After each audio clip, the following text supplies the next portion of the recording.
There's someone in your life trying to control you right now. You probably don't see it as control. You see it as care. You see it as love. You see it as advice. You see it as them just being involved. But underneath the soft words, the polite suggestions, the friendly check-ins, something else is happening. They're slowly shaping the way you live. The choices you make, the people you spend time with, the decisions you don't fully decide on your own anymore. Control rarely walks in loud. It walks in quietly. It wears a familiar face. It uses words like, "I just want what's best for you." It dresses up as concern. By the time you notice it's there, you've already given pieces of your life away to it. And the worst part, when you finally try to push back, you become the bad guy. They cry, they guilt you, they twist your words, they make you feel like you were the unreasonable one. So, most people just accept it. They live smaller, they make decisions that aren't fully theirs. They avoid conflict by quietly losing themselves. There's another way. A way Machiavelli understood 500 years ago. He wrote, "The man who knows he is being moved can move differently, and the one moving him will never know." That single line carries the whole truth of this video. You don't fight controllers. You don't argue with them. You don't try to expose them. You outplay them, quietly, with moves they don't see coming.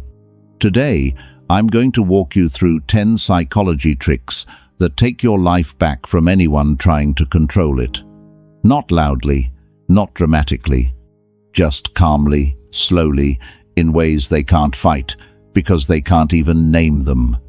By the end of this video, the people who used to control you will start feeling like something is shifting. They'll feel like they're losing their grip, but won't know why. They might push harder, they might get frustrated, they might even get scared. Let them. The quiet outplay is already in motion. Before we start, drop this strong statement in the comments: "They no longer move me." Now, let's start. Number 1. Stop letting your reactions tell them what works. Here's something most people never realize. Controllers don't have a master plan. They have a feedback loop. They try something, they watch your reaction. If it works, they keep doing it. If it doesn't, they try something else. Your reactions are the data they use to refine their control. Every time you get angry, they learn that anger works on you. Every time you cry, they learn that guilt opens you. Every time you explain yourself, they learn that questioning your motives keeps you defending. Every time you change your behavior based on their disappointment, they learn that disappointment is their best tool. Your reactions are the manual they're writing about how to handle you. The first move in outplaying any controller is to stop being a readable book. Not by hiding emotions completely, by becoming slower with them, by taking the time to respond instead of reacting on impulse. Controllers depend on speed. They depend on your nervous system responding faster than your mind. They push a button, you react in seconds. They confirm the button works. The next time they push that button, the reaction is even bigger. Picture this. A controller in your life uses guilt to get what they want. Every time they hint that you've disappointed them, you scramble to fix it. You apologize. You change your plans. You agree to things you didn't want to agree to. They've learned this works. So they use it more and more and more, until guilt is the default tool in every conversation. Now imagine a different version. They use the same guilt. You feel it, but you don't scramble. You don't apologize. You don't change anything.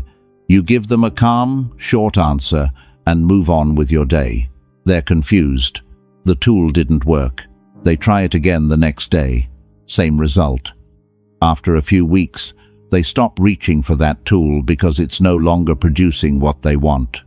Machiavelli wrote, The man whose reactions are predictable has already lost half of his decisions to those who watch him.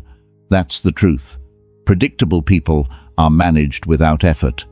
Unpredictable people are managed with caution. Here's the practice. When you feel a familiar control tactic being used on you, slow everything down. Take a breath. Wait a few seconds longer than usual to respond. Use shorter sentences. Use calmer tone. Use less emotion. Not coldly, just steadily. Each time you do this, you're rewriting the manual they have about you. You're closing the feedback loop they depended on. That's the first trick. Stop teaching them what works. Your slower, calmer reactions break the entire system they built around you. Now comment this below. My reactions are no longer their data. Number 2. Use agreement as a wall, not a door. This one will feel strange at first. Most people think the way to outplay a controller is to disagree with them, to push back, to stand up to them, to make your boundary loud. But there's a smarter move. You use agreement against them. Not real agreement, surface agreement, the kind that gives them nothing to argue with but doesn't actually change anything you do. Here's how it works.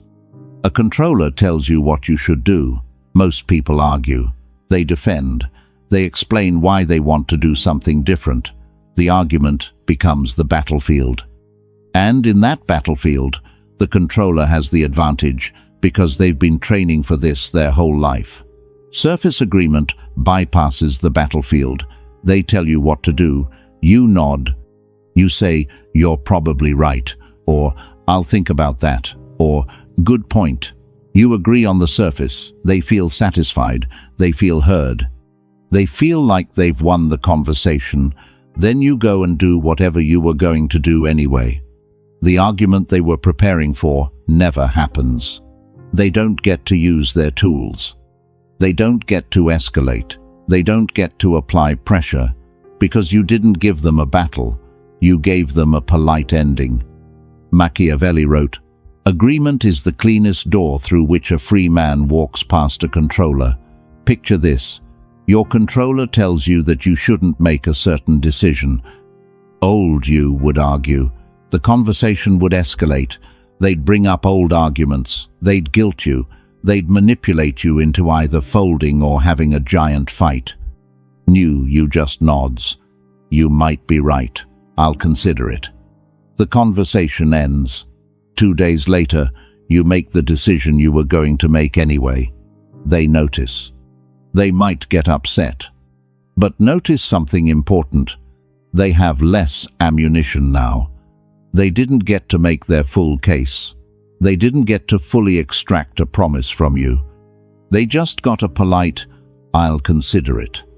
Now they're left looking irrational if they get angry, because you never actually said you wouldn't do it.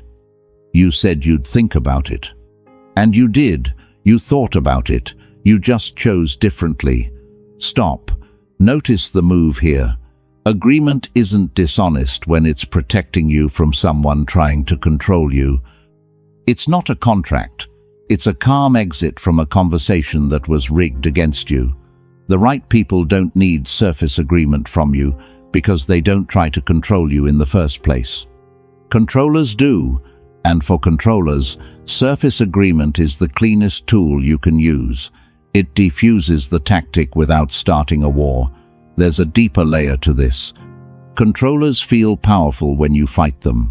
The fight tells them they matter. The fight tells them they have access to your emotional system. When you replace the fight with calm agreement, you take away their feeling of power. They don't realize what's happening at first. They feel like they won the conversation. But over time, they notice that nothing actually changes in your life. You agree with everything. You do whatever you want. They feel a strange, uneasy feeling. They can't put their finger on it, but the grip is slipping. That's the second trick. Use agreement as a wall. They walk into it and feel nothing. You walk past it and live your life. Number 3. Stop sharing your plans before they happen. Controllers feed on information. The more they know about your plans, your dreams, your moves, the more they can interfere. They give unwanted advice. They poke holes in your ideas. They predict everything that could go wrong. They subtly discourage you. They share concerns. They make small comments that plant doubt. By the time you're actually trying to execute, your motivation has been drained by their constant input. The third trick is simple. You stop telling them what you're doing before you do it. Not all controllers are obvious. Some are family, some are partners, some are old friends. They all have one thing in common. They feel entitled to your plans. They feel like your decisions should be discussed with them. They feel like you owe them updates on your life. So, most people give updates freely. Every plan gets discussed. Every decision gets shared. Every dream gets put on the table for them to weigh in on. And every conversation drains a little more energy from the plan itself. Machiavelli wrote, "The plan a man speaks aloud belongs to whoever heard it. The plan kept in silence still belongs to him." That's the rule. The moment you announce a plan, you've given other people a vote in your life. Even if they don't have a real vote, they now have an opinion. And opinions from controllers always come with strings. So here's the new way. You start treating your plans as private until they're done, or close to done.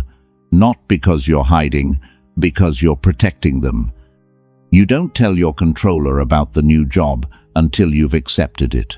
You don't tell them about the relationship until you're sure of it.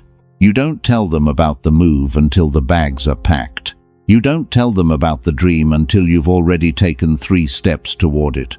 Watch what happens. Controllers feel disconnected. They notice that you're doing things without them. They feel a small panic. They might ask questions. They might press for information. They might say things like, "Why didn't you tell me?" "Stay calm." Give short answers. "I wasn't ready to talk about it yet," or "I'm still figuring it out," or "I'll share when there's something to share." That's it.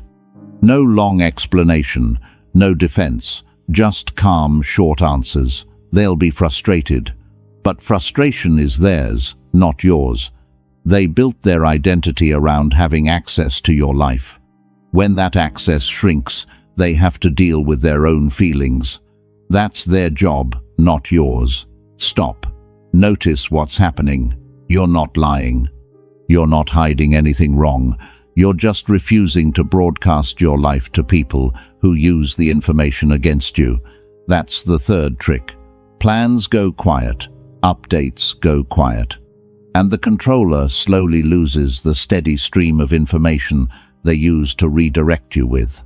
Number 4. Let them feel important without giving them power. This one is the trick of high-level operators. Most people don't realize it exists. Controllers want to feel important in your life. They want to feel needed. They want to feel like they have influence. And here's the surprising move. You let them feel that, while you quietly hold the actual power. Picture this. A controlling parent calls you. They want to give you advice. They want to know everything happening in your life. They want to feel involved. Old you would either resist this completely and start a fight, or fully give in and let them control everything. New you does something different. You give them attention. You ask their opinion. You listen carefully. You make them feel heard. You make them feel like a respected voice in your life. And then you do whatever you were going to do anyway. They got the feeling of importance. You kept the power. Machiavelli wrote, "Let the man who needs to feel large. While he is busy feeling, you are busy moving." This is the deeper game. Controllers don't always want control itself. Often, they want the feeling of control. They want to feel like they matter, like they're consulted, like they have weight in your life. If you give them the feeling without giving them the actual decision-making, they're often satisfied. They go home feeling important. You go on living your actual life. Now, this isn't manipulation. This isn't being dishonest. It's just recognizing that some people in your life need to feel important, to feel okay, and you have the option to either fight that need or feed it without losing yourself. Here's how it works in practice. They share their opinion. You say, "That's interesting. I hadn't thought of that." You ask a follow-up question. You listen. Then you make your decision based on what you wanted to do all along. The conversation gave them what they needed. Your decision gave you what you needed.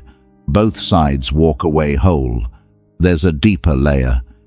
When you stop fighting their need to feel important, you have more energy to focus on the actual choices that matter. The fight was draining you. The fight was making every conversation a battlefield. When you remove the fight, you free up space inside yourself to think clearly about your real life. That's the fourth trick. Let them feel important. Hold the real power quietly. Now write this down in the comments. I hold the power, they hold the feeling. Number 5. Become harder to upset. Controllers depend on your emotional reactions. The bigger the reaction, the more power they have. Anger, hurt, fear, guilt, all of these emotions tell them they're getting through to you. So the fifth trick is one of the deepest. You become harder to upset, not by suppressing your emotions, by raising the bar for what gets a reaction out of you. Most people are too easy to upset. A small comment ruins their day. A look ruins their afternoon. A short message keeps them anxious for hours. Their emotional system is on high alert all the time. And controllers exploit this by sending out small comments, small looks, small signals, knowing that even tiny inputs produce big reactions. Imagine a system where it takes much more to actually move you. A small rude comment used to ruin your day. Now it barely touches you. A look that used to make you anxious now barely registers. A short message that used to keep you up at night now just gets a calm, short reply. The controller is still trying their old tactics, but the tactics aren't working anymore. They feel like they're throwing rocks at a wall that doesn't even notice. Machiavelli wrote, "The man who can be upset by small things will be ruled by those who control small things." Read that twice, because that's exactly what controllers do. They don't need big weapons, they have small weapons. Sighs, silence, cold tones, tiny criticisms, subtle disappointment. And those small weapons work because most people have low thresholds for being upset. Here's how to raise the threshold. The next time something small starts to upset you, pause. Ask yourself one question. Is this actually worth my mood today? Most of the time, the answer is no. The comment was small. The look was small. The message was small. Your mood is more valuable than that. Don't trade it. Slowly, your nervous system learns that small things are not emergencies. It stops jumping. It stops bracing. It stops bleeding emotion into tiny moments. Your threshold rises. Now, this doesn't mean you become cold. You still feel deeply. You still care about real things. You still have full emotional access to the people who matter. But the small attacks of controllers stop landing. They keep throwing the small rocks. The rocks stop creating waves. Eventually, they get tired of throwing. They move on, or they escalate. And here's the interesting part. If they escalate, they expose themselves. The small comments could be denied. The bigger moves can't. So either way, you win. They drift away, or they reveal themselves clearly. That's the fifth trick. Raise your threshold. Stop bleeding emotion into small attacks. Make their small weapons useless against you. Number 6. Make your no boring. Controllers love when your no is a big production. When you have to explain, when you have to apologize, when you have to justify, when you have to defend. They love it because the production gives them 10 different angles to attack from. The sixth trick is to make your no boring, so boring that there's almost nothing to attack.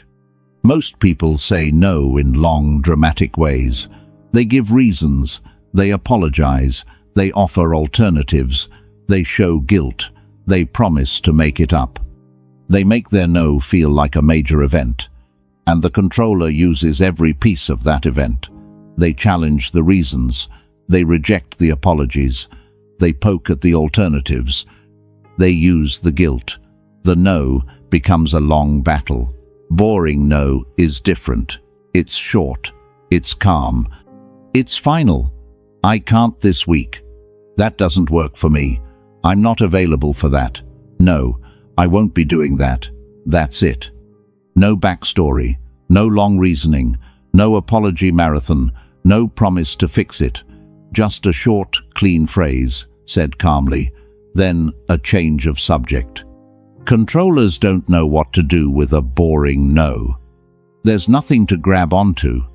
The no doesn't come with a story they can dissect. It doesn't come with a feeling they can amplify. It just sits there, final, calm, done.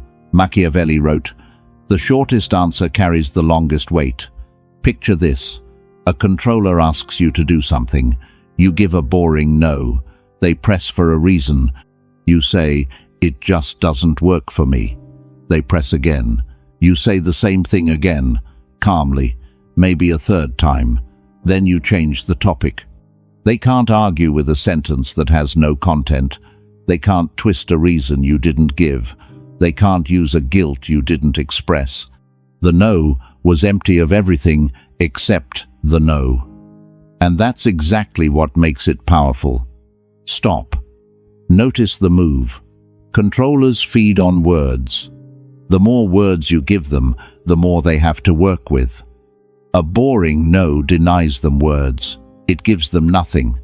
The conversation moves on because there's nothing left for them to dig into. Some people worry this seems rude. It's not. It's clean. Rude is yelling. Rude is fighting. A short, calm no with no drama is one of the most respectful moves you can make. You're not insulting them, you're just declining. There's a deeper layer. When your no is boring enough times, controllers stop asking. They learn that asking you doesn't produce results anymore. They go to easier targets, people who give them more to work with, people whose no comes with 20 minutes of guilt and explanation. You quietly become the person who isn't worth the effort. That's the sixth trick. Make your no boring. The boring no wins almost every time. Number 7. Stop trying to make them understand. This is the trick that frees up the most energy in your life. Most people spend years trying to make controllers understand them. They explain their feelings. They share their reasoning. They write long messages. They have deep conversations. They hope that one day the controller will finally see things from their perspective. They never do. Not because they can't, because they don't want to. Understanding you would mean giving up control over you, and controllers don't trade control for understanding. They keep the control and let you keep believing that if you just explain better, things will change. Machiavelli wrote, "The man who hopes to be understood by his controller has not yet understood the controller." Read that again, because that's the truth. Controllers don't withhold understanding by accident. They withhold it on purpose. The misunderstanding is a tool. As long as you're trying to be understood, you're stuck explaining yourself. And as long as you're explaining yourself, you're not living your life. You're stuck in a permanent court case, defending decisions that don't need defending. The seventh trick is to stop. Stop trying to make them understand. Some people in your life will never understand you. Make peace with it. Walk away from the courtroom, not from the relationship necessarily, from the need to be understood. Picture this. You've been explaining yourself to a controller for years. They still don't get it. You keep trying anyway. New version. You accept that they will never get it. You stop trying. You make your decisions. You live your life. They might be upset. They might call you selfish. They might say you've changed. Let them say whatever they want. You stop responding to those words. They stop landing because you've stopped depending on their understanding to feel okay. Stop. Look at this clearly. The amount of energy you've poured into being understood by people who don't want to understand you is enormous. That energy is yours to take back. You can pour it into people who already understand you. You can pour it into your dreams. You can pour it into building a life that doesn't need anyone's approval to exist. The right people understand you without long explanations. They get you with very few words. They don't argue your reasoning. They don't poke holes in your choices. They just trust you. The controllers are not those people, and they were never going to be. Releasing the need to be understood by them is one of the cleanest acts of freedom you can do. There's something else here. When you stop trying to be understood, controllers feel something change in you. They can sense the shift. They might try harder to draw you back into explanations. They might bait you with statements designed to make you defend yourself. Don't take the bait. Calm, short answers. No long defenses. The shift is happening. They feel it. Let them feel it. That's the 7th trick. Stop performing for their understanding. Save your words for people who already see you. Number 8. Outlast them. Controllers don't run on infinite energy. They run on fuel. Your reactions are the fuel. Your engagement is the fuel. Your emotional involvement is the fuel. If you remove the fuel and just outlast them, most of them eventually move on. The 8th trick is patience. Slow, calm, relentless patience. Most people who try to outplay a controller give up too soon. They go quiet for a week. They go cool for a month. But then they get tired or guilty or anxious, and they re-engage. The controller senses the re-engagement and immediately tries the old tactics again. The cycle resets. Outlasting is different. Outlasting means you commit to the quiet outplay for as long as it takes. Months, a year, 2 years, however long it takes for them to drift away or change. You don't go back. You don't re-engage. You just stay calm, stay slow, stay distant in the small ways that matter. Machiavelli wrote, "Time defeats the controller faster than any argument." That's the deeper truth. Time is on your side. Controllers can't sustain their behavior forever without your participation. They need new fuel. If you don't give them fuel, they slowly run out. Picture this. A controller has been in your life for years. You've been trying to set boundaries. Sometimes it works for a week. Then they pull you back in. New version. You commit to the long outplay. Quiet, calm responses. Surface agreement when needed. Boring no's when needed. Less sharing, less reacting. You keep this up for 6 months straight, then a year, then 2. They try harder at first. They throw bigger tactics. They try to provoke you. They try to guilt you. They try to threaten the relationship. You stay calm. The threats become smaller. The tactics become weaker. The energy fades.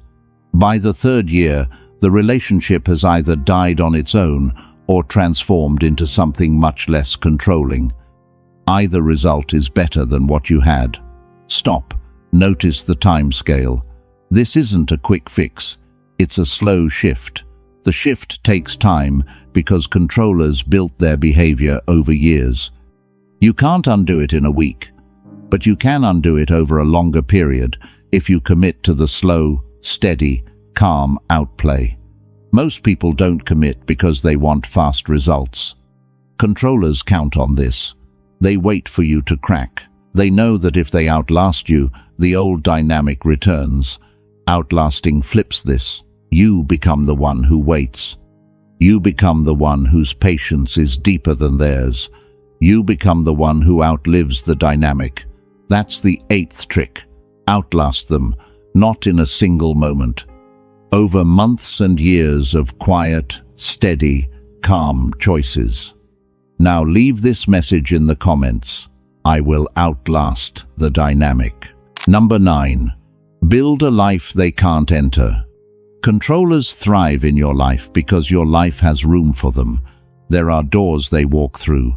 There are routines they're part of. There are decisions they get involved in. The 9th trick is about slowly building parts of your life they have no entry into. This isn't about secrecy, it's about expansion. As you build new things, you build them without the controller. New friends they don't know.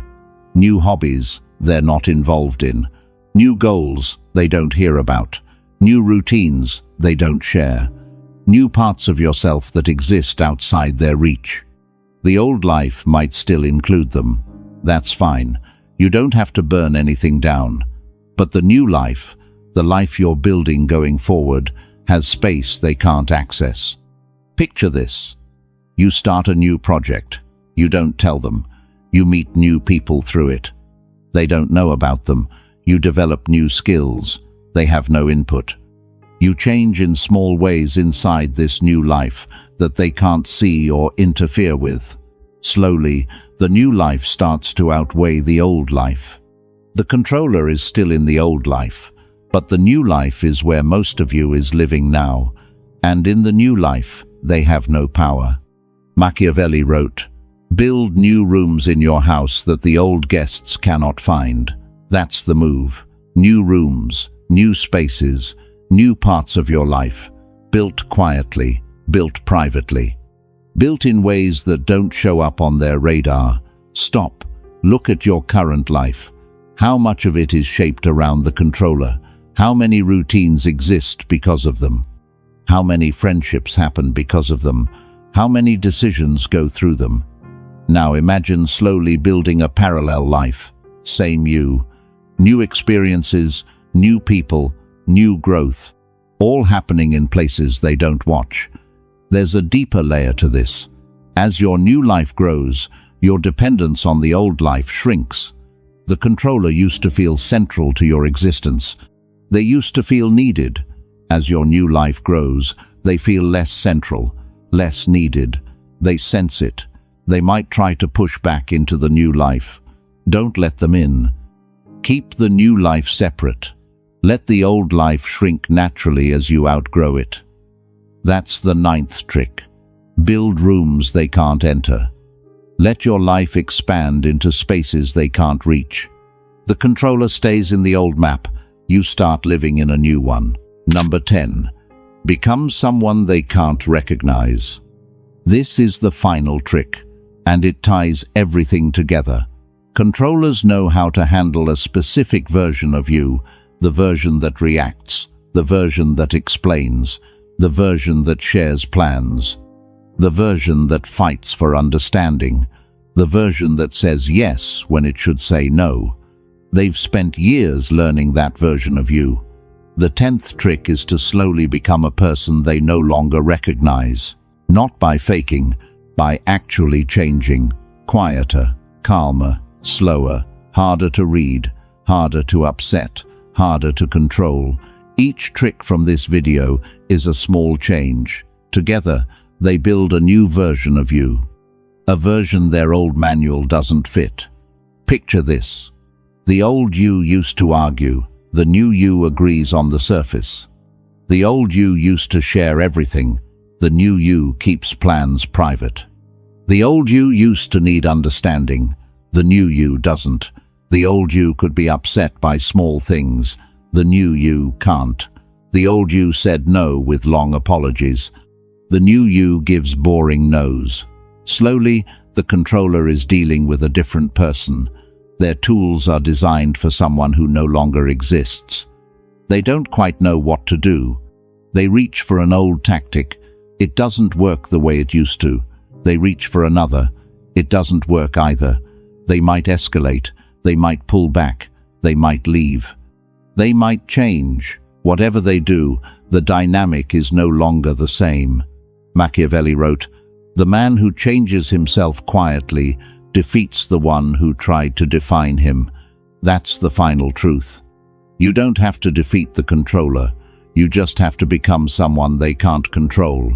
The defeat happens on its own. Look back at the 9 tricks before this one. They all build toward this final point. You stopped letting reactions teach them what works.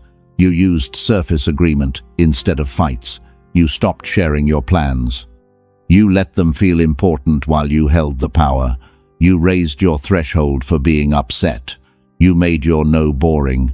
You stopped trying to be understood. You committed to outlasting them. You built new rooms they couldn't enter. Every single trick changed a small part of you. Together, they create a person the controller doesn't recognize anymore. And that person is free. Write this in the comment box. I am not the person they used to control. Now, stop teaching them what works. Use agreement as a wall. Keep your plans private. Let them feel important while you hold the power. Raise your threshold for being upset. Make your no boring. Stop trying to be understood. Outlast the dynamic. Build rooms they can't enter. Become someone they can't recognize. Notice the pattern. Every single trick removes a tool from the controller's hand without ever directly confronting them. They built their control on specific behaviors of yours. Each trick takes one of those behaviors away. With each one gone, their control weakens. They don't see it happening. There's no fight. There's no scene. There's no moment where you announced, "I'm taking my life back." There's just a slow, quiet shift. And one day, they realize they no longer have the grip they used to have.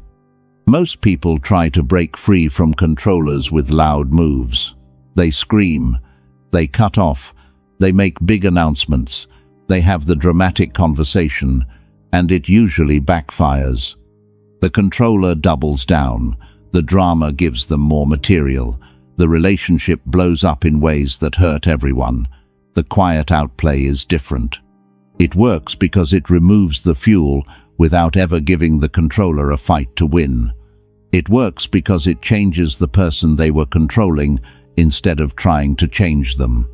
It works because patience is more powerful than confrontation. Machiavelli left one final piece of advice. He wrote, "The one who moves without being seen has already left the room before the watchers realize the door has opened." That's the heart of this video. You don't outplay controllers by being louder than them. You outplay them by becoming someone whose moves they can't see anymore. The shifts happen inside you first. The world catches up later. By the time the controller notices, the dynamic has already changed. The old you isn't there for them to control. The new you is somewhere they can't reach. So, I'll ask you one final question. Are you ready to stop fighting controllers and start outplaying them? Are you ready to commit to the slow, quiet, calm journey of taking your life back? If your answer is yes, drop "They no longer move me" in the comments right now. Make it a promise to yourself, because from this moment forward, you don't argue with the people who tried to control you. You don't explain to them. You don't perform for them. You just slowly become someone they can't reach anymore. And one day, you'll wake up and realize you haven't thought about them in weeks. That's freedom. That's the outplay complete. Remember, the controllers don't lose because you defeated them. They lose because you outgrew them. Walk lighter, walk quieter. And remember, the strongest outplay is the one they never see coming.